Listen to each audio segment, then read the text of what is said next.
ပေါ်ဖော်မောဖောတဲထဲနေလေ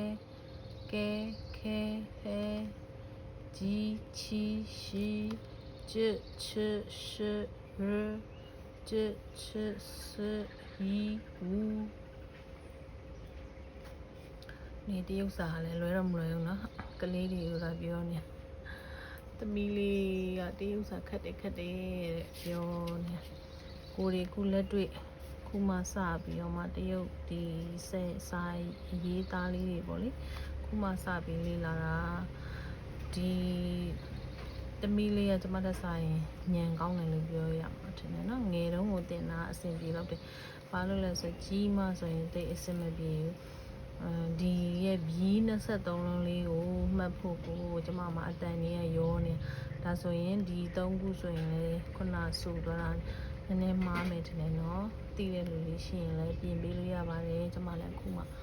စပြီးတော့မှအရေးသားလေးတွေပြန်ပြီးဟိုပေါ့စပြီးလေ့ကျင့်နေလို့ပါစပြီးတော့သင်နေလို့ပါလေ့လာနေလို့ပါအမားလေးပိုင်းရင်လည်းခွင့်လွှတ်ပေးပါ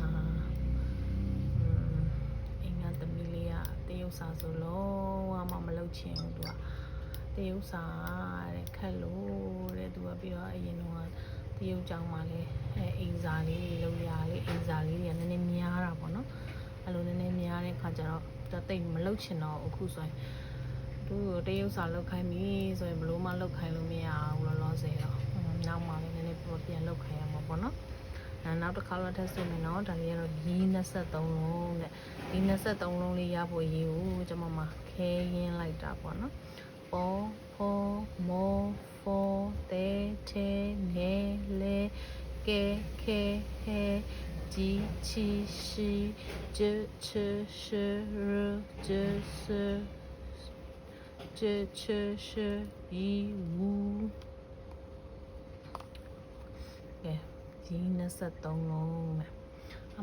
မားလေးများပါခဲ့ရင်လည်းပြင်ပေးလို့ရပါတယ်ရှင်